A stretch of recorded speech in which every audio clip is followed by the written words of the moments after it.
What's up? My name is Wes, and you're listening to the Ear Coffee Podcast.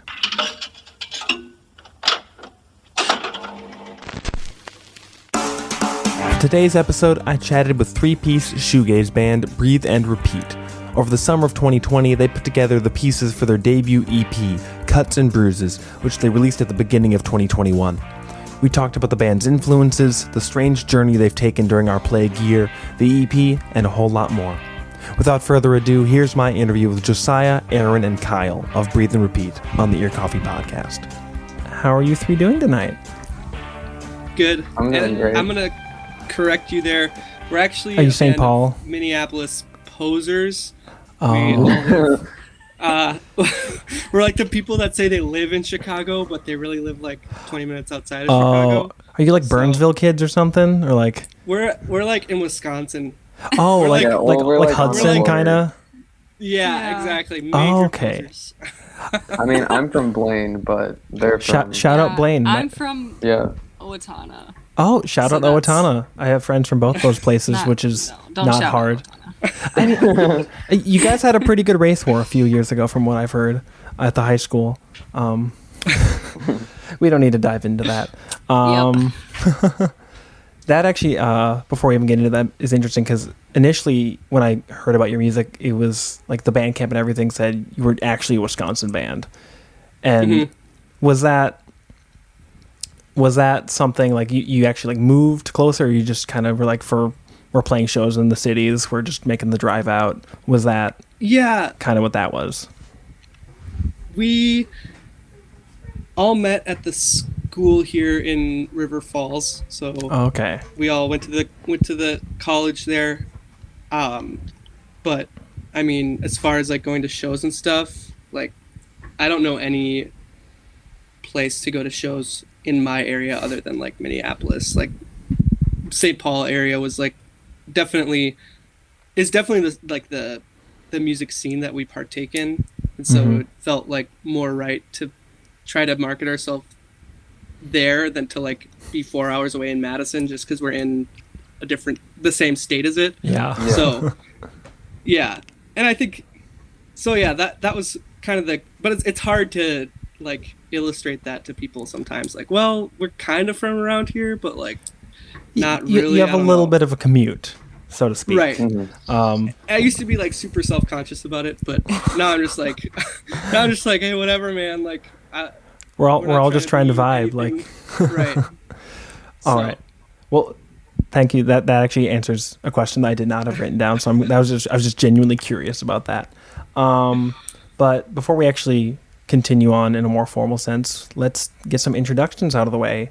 Why don't we start with you, Josiah, and kind of just go in an order befitting of whatever you guys feel. Just like, what's your name? What's your role in the band?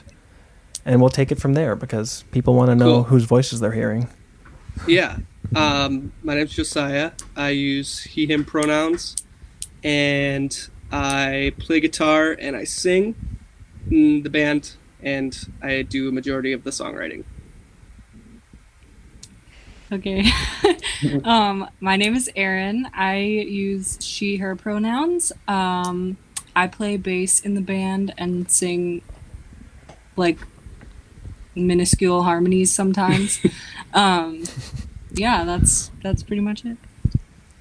I'm Kyle. I use he, him pronouns, and I play the drums. Rock on. Solid.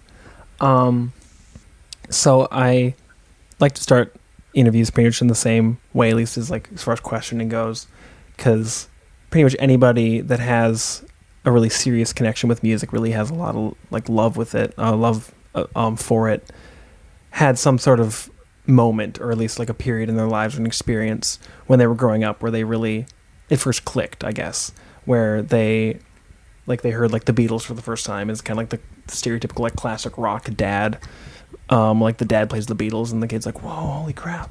So I'm curious, what were those experiences for each of you? Like, what was the moment where like you heard a song or had a musical experience when you were growing up that really kind of shifted your brain? Where like, I love music. This is something I want to be a part of my life beyond just kind of listening to the radio and kind of you hear songs inside Target and like crap like that. Any order's cool. Do you want to go first? Do you no, want? I I'll go think first. about my I already answer. have mine. Mine was when I was 15, and my dad showed me the band Bush from the 90s, which were like Nirvana basically ripoff, and I was like floored because I had never heard like anything that cool. And then he showed me like Pearl Jam and some other stuff while we were in the car, and I was like, oh, holy crap, like this is like who I am now. And then so I listened to like 90s butt rock for a while, but it's still like I feel like it got me on the right path. So Yeah, we love some good butt rock every once in a while. I guess for me, I was gifted a bass guitar from my uncle. And I was like, man, should I even like do this? Like, I don't really know anything about music. He told me like the very basics, and I just like picked it up and started playing around with songs that I knew and looking up tabs, and I really enjoyed it. So I was like, maybe I'll like stick with this. And then I ended up playing in like a worship band for a while when I was in high school, and that lead worship person or whatever like put me onto Pearl Jam as well. So then I was like, oh yeah, this is awesome. So then I kind of like broke into that. So yeah. We love a good worship band background. Yes. So for me, I grew up like always loving music, like especially rock. And then when I was 10, I started taking guitar lessons, and I was like super obsessed with Paramore and like Linkin Park, and so like that's the kind of stuff that I was like learning. And then in middle school and high school, I was a percussionist like in band class. Yo. And that's kind of where like the drums started for me. Like I've never took actual drum lessons, but the stuff I did learn in band class like carried over. And yeah. I'm a little disappointed to hear that there's no Pearl Jam involved, given that's already become a through line. But you know, we can't force it. Pearl Jam comes to those who least expect it. So you already kind of mentioned this, that the three of you at least kind of like came together in a musical sense in River Falls. So just talk a little bit about how the band actually formed, how you kind of met each other, started to write songs, and, you know, start gigging when that was a thing, and now releasing an EP about 2 years, I think, into the band's lifespan, for lack of a better word. Like, it's been about 2 years since the band formed. Like, a year and some months. I don't know where we're at in that, but Yeah. something like that. I met Kyle in like basically a music appreciation class, and he was wearing a Heart to Gold shirt, and I was like, oh my god, I've never heard of another person that's listened to Heart to Gold, because like I didn't start going to shows and stuff till I was in college, and so I was like relatively new to all that kind of thing, and I don't know, I was just like thought Kyle was like super cool. It was like I gotta be friends with that dude. So we hit it off like right away because we just had really similar music taste. So that's when that happened. And I knew Aaron from, we had music theory class together, I think. Yeah. Right? That was the freshman year, music theory 1 together. But we didn't really talk or know each other until second year, when I was like looking to start a band. And I was like looking for bass players, and I had a friend that was like, oh, Aaron plays bass, you should like Snapchat her. And so I like asked her. They were like, here's your Snap, and I was like, really, I gotta do this over Snapchat? So then I sent her some demos, and Kyle and I were like really close already at that point, so I knew he was like ride or die, and Heck yeah. we started a band. I guess that was that's the deal. Yeah. So I'm curious, Josiah, what actually made you want to kind of take that step and actually start a band? And was it kind of like that, like you're bonding with Kyle over Heart to Gold and other bands, or was it Like what kind of was in your mind when you're thinking, I want, like maybe did you have some songs written already and you're like, I need people to help me play these and turn these into like music instead of just like lyrics on a page. Yeah, just talk a little bit about that. Yeah. So Kyle and I had another band that didn't really work out. But it was a good learning experience, and we both really bonded over the fact that we felt like the world needed to, I don't know, it sounds like kind of entitled, but like the world needs to hear, like the message that we had to communicate, I think was at least personally for me, and I think that's something that Kyle and I really related to. Now I don't feel like that's as much of a priority, but definitely I had wanted to be in a band since I was like 16 and was like writing songs, and I had like no connections and nothing, and I was just like really hopeful that if I went to school for music I would find people that were like committed to it. I think my motivations have changed a lot now since I was like 16, obviously, about why I make music, but I don't know, it just makes me feel good, and I think it's fun. I think it's important. Yeah, I guess that's kind of the gist of it. And so Kyle and I were just he and I were just very committed to like, we don't really like doing anything else. There's not like something else that we're more passionate about. We don't want like careers necessarily or anything like that.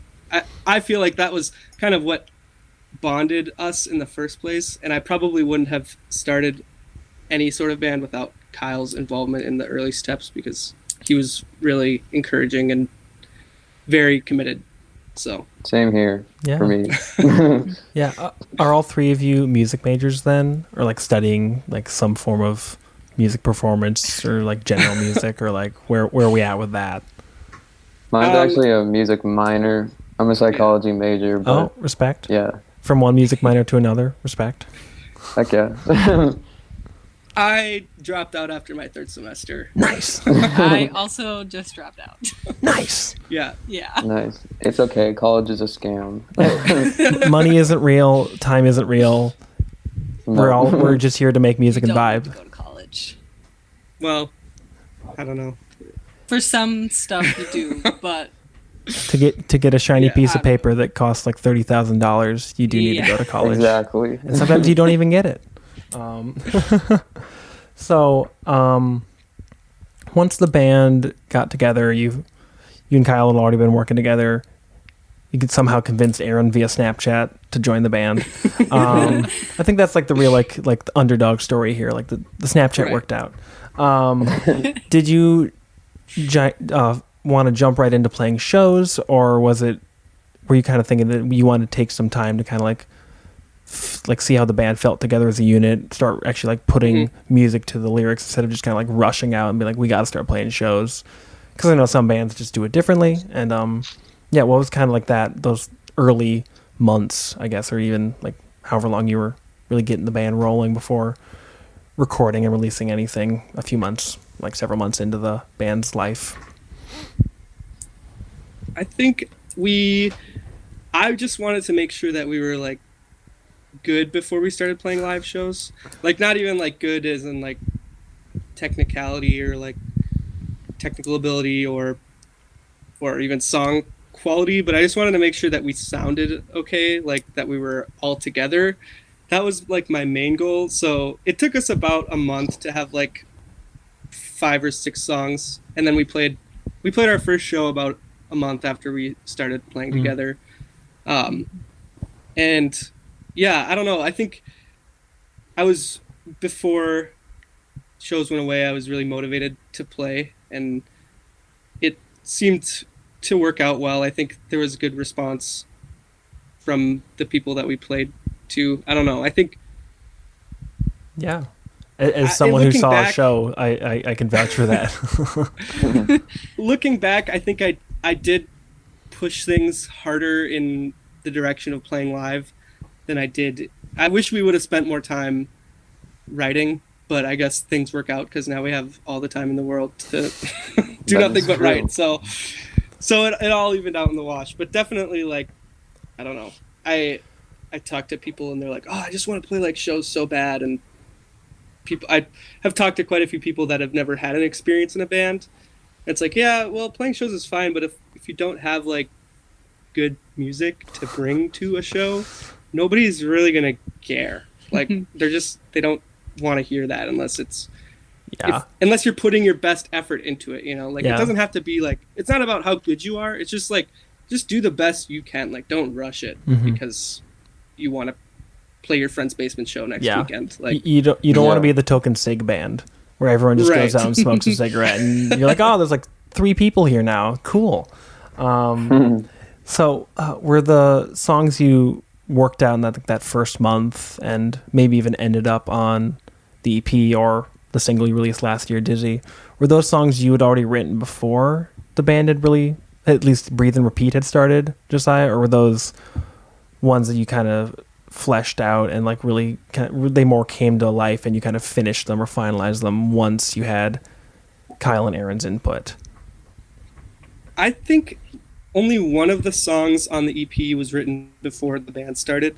I don't know. Writing for a 3-piece was a challenge for me at first. Like just making that work. Only having one guitar player. So I think, yeah, the one song I wrote the summer before we started the band was Cuts and Bruises. I wrote that song.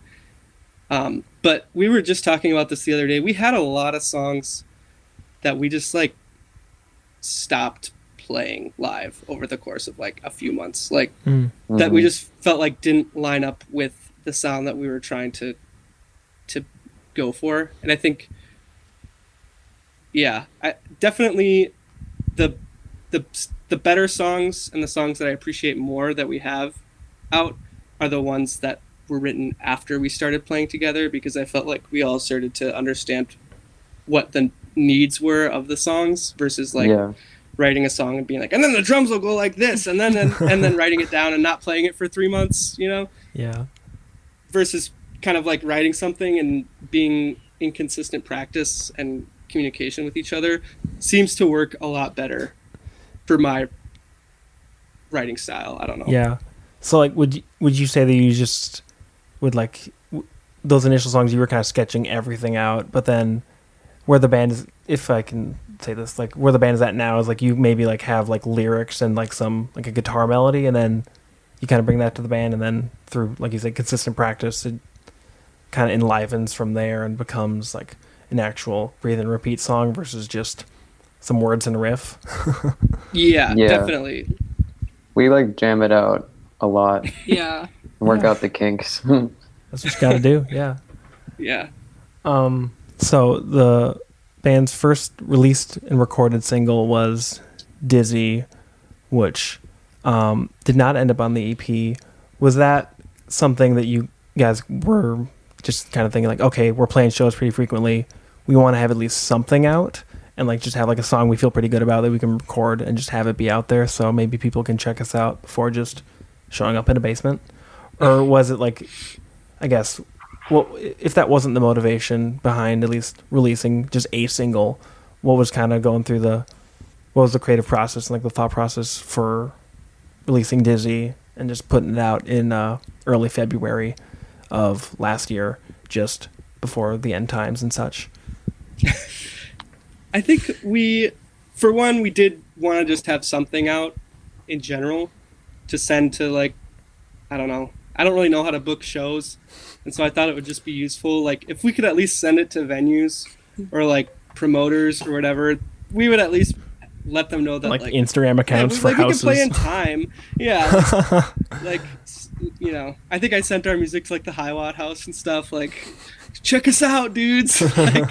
like, but also we were really desperate to like get into recording, and because I don't know, for me it had been a passion for so long, and I was like, okay, well, I don't think we're gonna like master 4 or 5 songs here very quickly, and I don't think we're ready to like define ourselves with an EP. But I was like, this song, we all kind of had like a feeling about the track while we were playing it at practice, and just felt like it was very much a a good song that would describe our sound as a band. Mhm. And we were just like, this song is very representative, I guess, of the direction that we want to go, of kind of like post-hardcore with some shoegaze elements. And I just feel like that song is probably still my favorite song of ours. Hmm. And I I was just like desperate to get it out into the world. I don't know about why. I think these guys just wanted to go to the studio because it's fun, but That's valid. yeah. Yes. So I'm curious, why did you just kind of want to have that release stand on its own and have Cuts and Bruises kind of speak for itself and be a whole new entity instead of, since Cuts and Bruises is already just an easy breezy 4 songs, was there ever a consideration of just like having Dizzy be on there just because like, oh, it's already done, we can pretty much just like, it sounds pretty much in that wheelhouse, at least it wouldn't be like a total outlier, or like, yeah, what was kind of the decision making for that? We never talked about having Dizzy on Cuts and Bruises. I considered it, but I didn't. I don't know. It was so. I think of the songs on Cuts and Bruises. We recorded them all in one day. Word. At a friend's house, at my friend Caleb's house, and I don't know. I just really felt like those songs, no matter what, would just sound better like as a thing on their own, because, I mean, we recorded them in one day and we had been through a lot as a band, and I was like, I think it'll be a better representation of us if they're just the 4 songs on their own. And also, I don't like when bands release a single and then put it on an upcoming EP, or like, because then when I listen to the EP, it like, I don't know, mentally it does something to me where it's just like, that should not be on there. You already put it out. Like, why do you need 2 of the same song out? I don't know. I'm not judging. Are you just like coming out with like anti-singles? Like you just hate singles on principle or something? Which is interesting take. Like, but or like, are you more? Is it more because like the song came out almost a year before Cuts and Bruises? Yeah, that's like definitely more of a gap than like your average. Like, hey, here's our single. EP's out in a month. It's like, hey, here's a single. EP's out in 11 months. That's pretty much what it was. Okay. Yeah. I didn't want to give that impression that we were like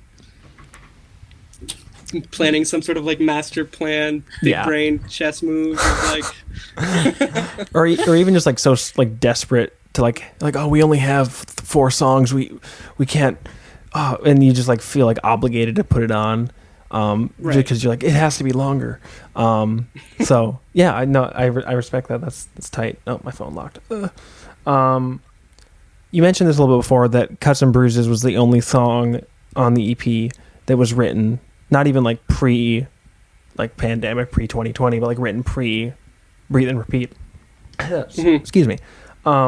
So how did you feel that song fit in with the other songs that were written in such a different like workspace, where like you actually were functioning as a band, and like the 3 of you were a lot more in sync, and even just like writing something, like writing lyrics and melodies like so much longer, I guess, at such a longer time after when that one was first written. So like, how did you kind of conceptualize that, and was that a song you just kind of were hanging on to and waiting for the time when you could bring it out, I guess, bring it to the band? Just talk a little bit about how you were putting these songs together and ended up with the 4 that are on Cuts and Bruises that are available right now. Yeah, I don't know. Maybe you guys don't feel like this is accurate, but I feel like by the time we were actually like ready to go and record, we had like cut a bunch of songs off of our set, and kind of those 4 songs were the last ones that I felt like were still representative of us as a band, because we had some weird songs that were like indie rock, like, and not just like indie rock like generically, like indie rock like weird like Mac DeMarco inspired like weird stuff with like it just it didn't fit, and so those were like the songs that I felt like were heavy enough. Yeah. And I actually did have to do some rewrites and like rework some guitar parts and do some stuff to Cuts and Bruises, because it used to be a lot more like chill. And Yeah. I think I I took that song because I felt like it still fit. It just needed like a little bit of tweaking, and Hmm. we tweaked it. And I think we all were really happy with it. I don't know. It's Yeah. it's my least favorite song on the EP just because it is so old, but Kyle says he likes it, so I It's got love the it. stamp of approval. Um, yeah. So with those three songs, like I guess I'm gonna ask about. You have the little dedication, at least on the Bandcamp, where it was like dedicated to those lost in 2020. Mhm. Was that like I don't think you were like anyone would be making that kind of dedication like in light or like in jest. I wouldn't Right. think that of like 99% of people I would talk to, but like what inspired that, at least including that on the Bandcamp? And like it's a pretty minimal part, but like it stands out as a Mhm. very like kind of a very serious statement. And was that something you were thinking of and just kind of conscious of when you were even writing the songs and recording? Was that something where you're like all this kind of loss? And obviously the lyrics are very emotional and the music is very Mhm. emotional, but like I guess what was the intentionality behind that? Was it something you didn't decide to add until like the last minute, or how long was that kind of memorialization part of the process for the EP? Yeah, it was just something at the very end, towards the end of last year. Um, you know, some of us in the band had some experienced. I think most of us, all of us, had experienced loss in some form that year, from in varying severity. And then just like globally, the tragedy that is the pandemic. I felt like, I don't know. I just like uploaded it to Bandcamp and I was like, yeah, you know what? Like, screw it. I just want this to be like an EP that you could tell was like released in 2020. Like, I Or at think least like it written just and recorded in right, 2020. written and recorded in 2020. I think it fit the time. And yeah, I just think, you know, you the two other members don't have to get into detail about the hardships that they faced this year, but personally, I went through some really hard times in the beginning of the year and in the summer, and it was like definitely the hardest year for me of my life so far. And I just felt like, Same here. the fact that we overcame all Mhm. that stuff, and that I overcame that, was like important to me, and I wanted to like recognize that. I think it was important to me. So that was my thinking behind it. I don't know. I didn't tell either of these Yeah. two that I did that, but Yeah. I figured they'd be chill with it. Yeah, no, I mean, even if like the music wasn't as like emotionally forthright and kind of potentially devastating, depending on like when you're listening to it or who's listening to it, I feel like that's a pretty adequate like thing to add to any like kind of serious like 2020 EP or album or anything like that. What was the day of recording like? Were the songs all pretty much like finished and fleshed out, and it was just kind of like we're just hitting the record button now and have Caleb there?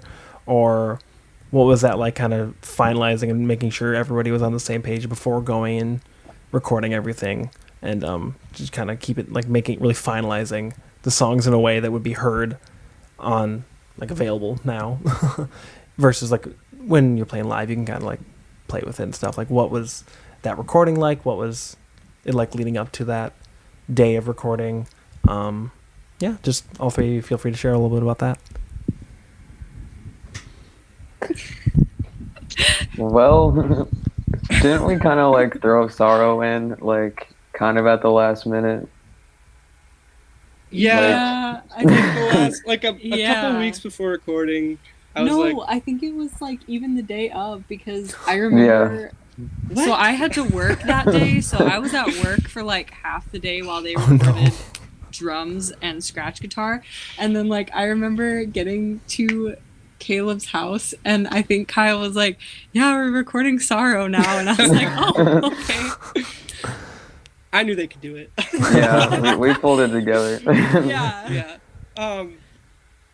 Yeah, they were all done. I mean, there was some stuff like we played around with some pretty minute like nuances, I guess you could say, like little guitar parts were altered maybe the day of, or I'd be like, oh, let me try like going up on the melody here, then down. But like everything was like written where I felt like if we were all just told to like go in a studio blind, we could have like recorded those songs together, like as a unit, like live even, yeah.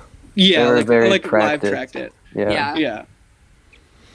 So yeah, but recording was super fun. I liked it.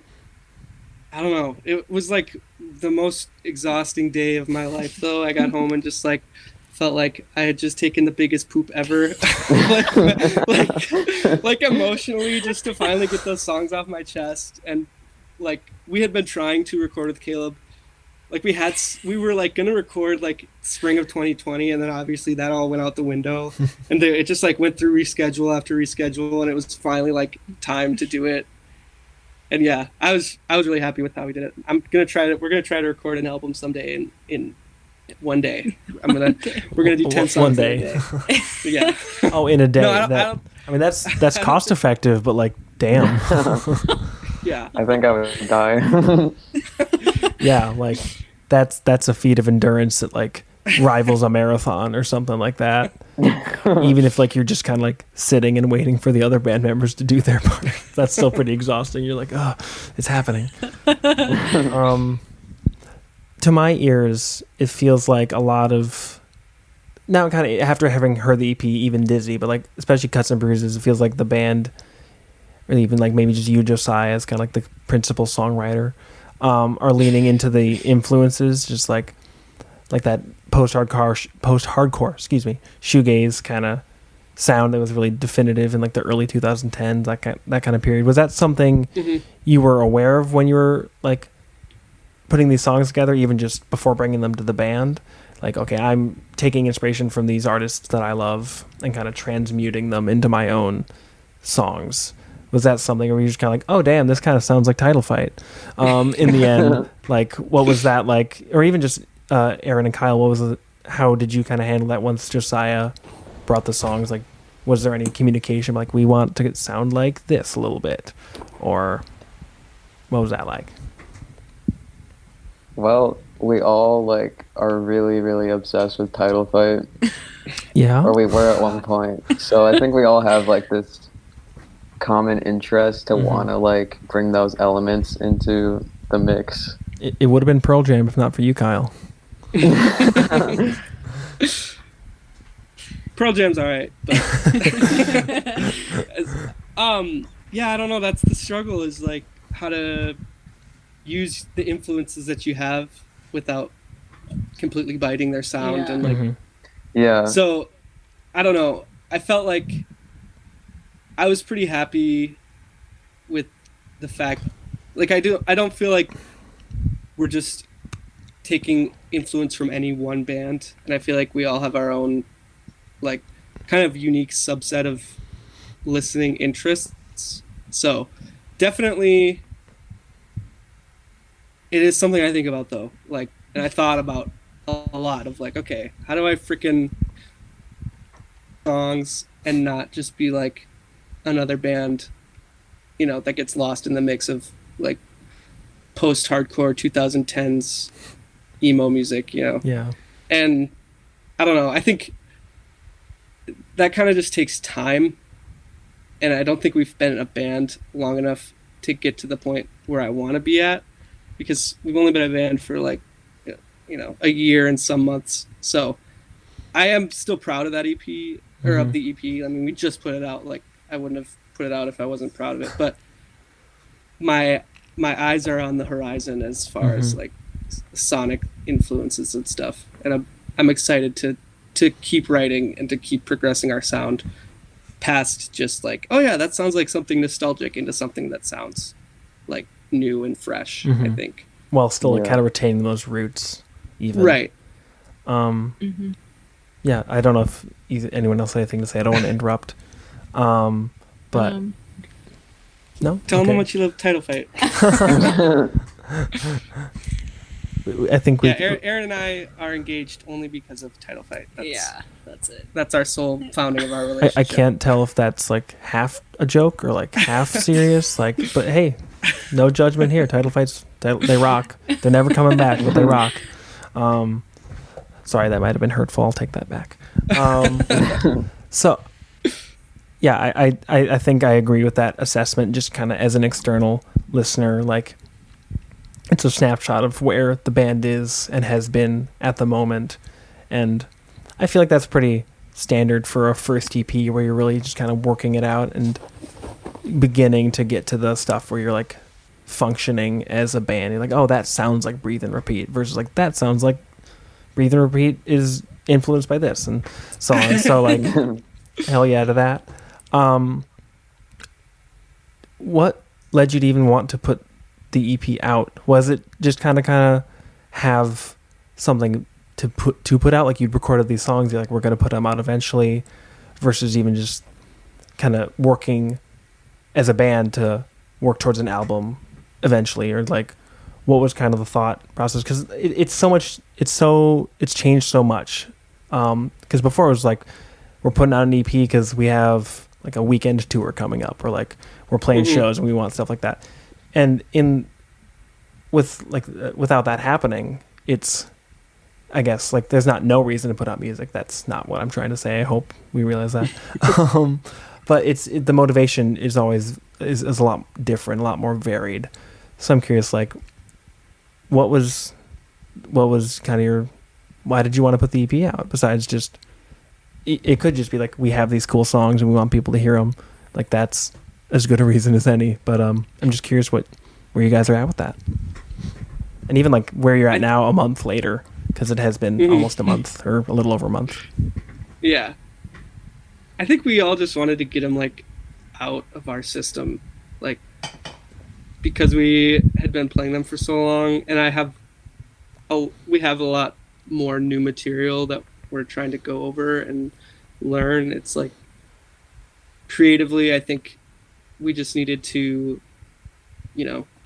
I felt like I needed to just get them off my chest. And it came to the point where, like, by the time they were all mixed and done, I was just like, I mean, I don't know if you've looked at the album cover, but it's not exactly like modern art masterpiece. It's a picture I took in high school and I put a bunch of filters over it.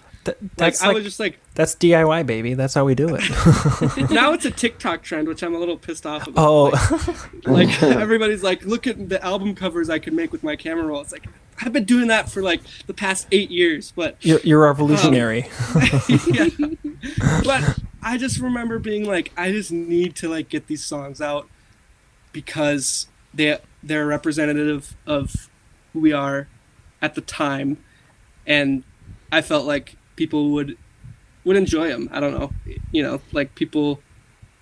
We don't have like that many people that listen to us, but I knew that even like my freaking dad wanted to hear it, and was like, I want that, like I want to hear that. I want to be able to listen to that on my way to work. Son, you have to put on an EP. Right. So like, I don't know. I just kind of like, it may as well be out. We took all this time learning these songs, and I didn't really want that to be like a casualty of the pandemic. And it was just like, I just want to get these out. We're gonna do our thing in the best way that we can, regardless of the condition of the world at the time. Yeah. So yeah, maybe that's not how you guys felt about it, but that was me. No, yeah, that was pretty much about sums it up.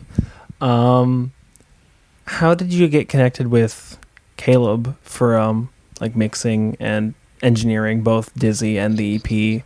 Because I know him from like Mr. West and like his other like bands and stuff like that. So I'm curious, like, how did you get that connection? And what was it like? What was that day like recording, other than extremely fun and extremely exhausting, as you've alluded to so far? Yeah, I met Caleb at Guitar Center in Oakdale. Yeah, like 2 years ago. Wait, do you work at Guitar Center too?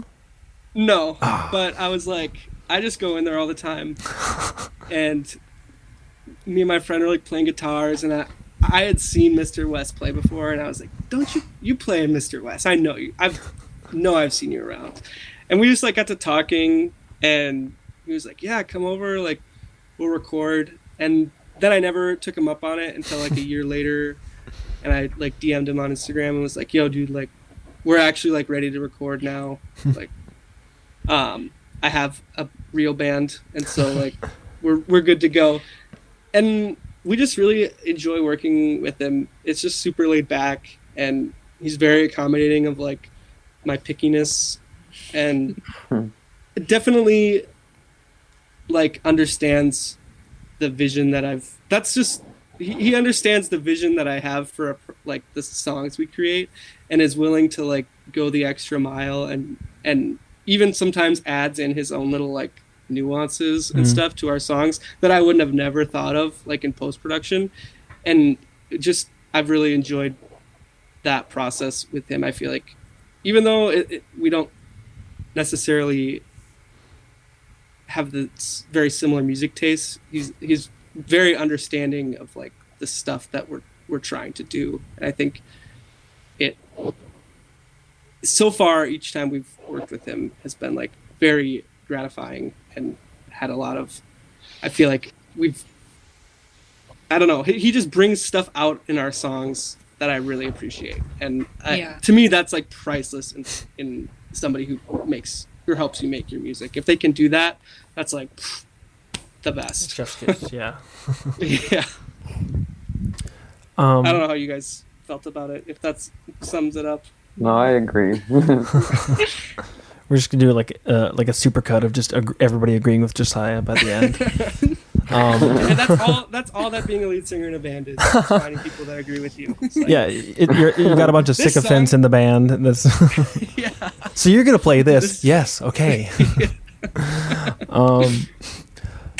So I'm curious, what is each of your favorite or like proudest moment on the EP? And it doesn't have to be like, here's my favorite drum part, or like, it doesn't have to be your own, like something you contributed, but just like, what is your favorite moment, or I guess like thing, for lack of a better word, on the EP, listening to it now that it's out, or even just like once it was finished, like what's the part that makes your heart sing every single time you hear it? Mm-hmm. For me, it's like definitely that last little part of Tore Me to Pieces where we're just jamming, and then there's like the little part of rest, like those 5 times that we do it, like always, like I will always jam out to that.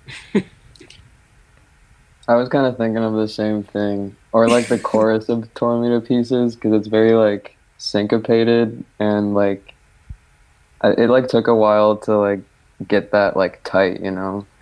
And I don't know, we just have a lot of fun playing that one too.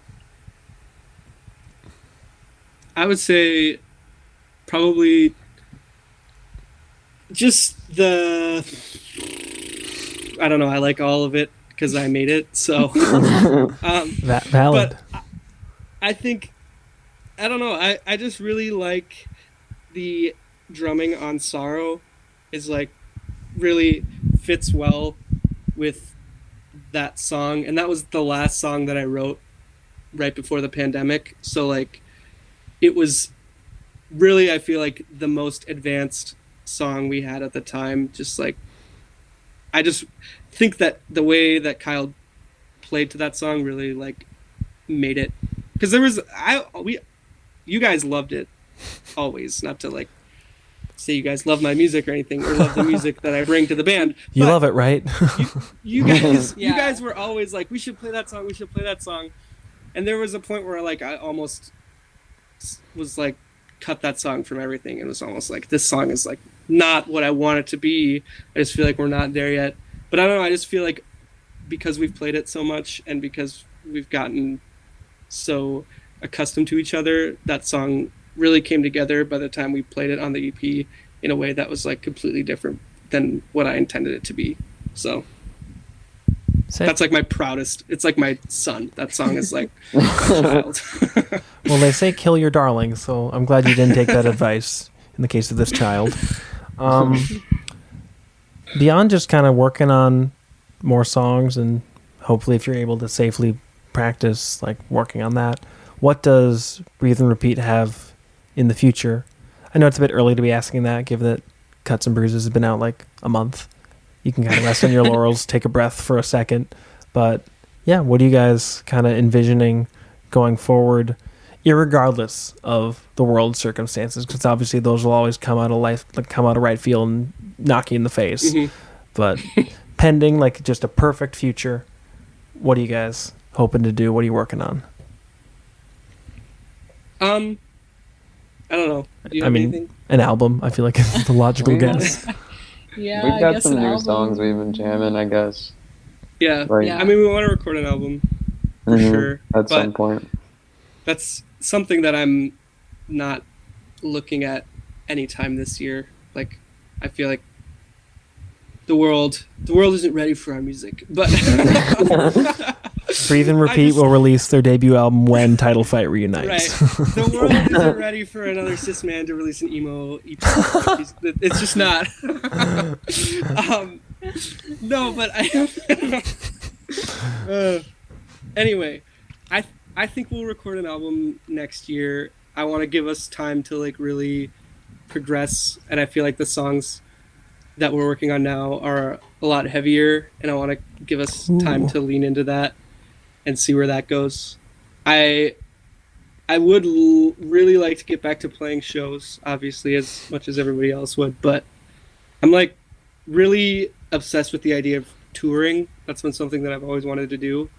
I think the pandemic has like made me realize that if I like get a chance to do it, I will go around and play like 6 dive bars across the Midwest and call that touring. Like just to say that I did it. Like even if it's like the worst thing, even if I have sleeping to in your borrow car, yeah. right. Even if I have to borrow my dad's car, or my parents' car to do it, like it's like if I get the chance to, and things, if it becomes safe to do so, like I will do it. So that's the current goal for me for the near future. But yeah, I don't know. We also just all really like playing music together. I think we just it's like most of our main personalities, I feel like, are tied up in the fact that we're musicians. So it'll never stop, regardless of what happens. Can't stop, won't stop. Yeah. That wraps up pretty much the serious portion of the interview, though I don't think it was very serious, which I enjoyed. But I love asking bands to just kind of share the love with their homies, with their friends that are in bands, or even just music that they're just really digging. But what recent local releases have you been really enjoying, that have just been on rotation? And they could be like, you could be shouting out some Wisconsin bands, some other like non-Twin Cities bands, because Lord knows there's a lot of Twin Cities bands. But like, yeah, just like who have you been vibing to lately, and what's up with that? Relax. Who wants to go first? Why don't you? Because you were listening to it in the car earlier. I've been listening to the new Motor All Stars record that just came out today. Oh. It's a new hardcore duo from the Twin Cities, and You said Motor it's like All the Stars? best. Gross Motor All Stars. Okay. I saw them at one of the last shows I played. It was their first and only show, and it's like some of the best hardcore music to my ears, because I'm like really particular about hardcore music that I actually like. If there's like one aspect that's not absolutely perfect to my ears, or like not perfect but like pleasant to me, I will just like not listen to it. Like you can have the best hardcore band on the planet, and if I don't like the guitar tone, I'll be like, nope, sorry. They're overrated. Picky. Right. So that record is like 13 minutes long. And It is exactly 13 minutes long. I asked you to repeat the name so I could save it on Spotify. It's so good. It's freaking awesome. And that, I don't know. There's too many bands to shout out. I don't like to get all caught up in that, because it's like, I'll just pick one, be classy, just leave it at that. Every single band in the scene listens to this, and they'll know that you're not shouting them out, and they will kill you. I think that's the likely outcome here. I'll just pull out who follows us on Twitter and only shout out the people that follow me back. They should have prepared for this moment. That should be just a whole new segment. Like, what about you? We listened to the band In Lieu recently, and I really liked them. The Edible EP really stood out to me. It was super good. Yeah. They're tight, also, women doing hardcore. Yeah. That's so awesome. So yeah. No, they're rad. Yeah. If you haven't checked out, I think Hate Mail is their previous album. That's also super sick. I'm guessing you have. Yeah. For me, I guess lately I've been listening to a lot of Pierre and Casual. Those are like the two main local bands I've really been listening to lately. But I think I really liked Bugsy's EP that they released last year. Yeah. That was my album of the year, so I agree. It's a good one. Yeah. Cool. So, Breathe and Repeat's debut EP, Cuts and Bruises, is available on Bandcamp, all streaming platforms. You can find him on, I'm guessing your just social media is just at Breathe and Repeat. Or is it like Breathe and Repeat Official? Yeah, I don't know. Just like, you can look up Breathe and Google Repeat. Breathe and Repeat, and you'll find it. It's not if you like our music that much that you want to follow us, you'll figure it out. it's an act of desperation, and it'll end up somehow, no matter what. But yeah, check them out. The EP is really something exciting. Looking forward to what. Everyone just stay tuned for what Breathe and Repeat has coming out next. Thanks so much for chatting tonight. It was a good time. Yeah. Have a great rest of your night. Best wishes going forward, and maybe hopefully one day if hell doesn't freeze over, we'll chat about your album. See you later. Thanks for having us. Thank you. Yeah, thank you. The Ear Coffee Podcast is a companion to the blog of the same name. If you like this episode, please leave us a rate and review so we can stand out among the other music podcasts. You can follow us at Twitter, Facebook, and Instagram at Ear Coffee. Thank you for listening, and we'll see you next time.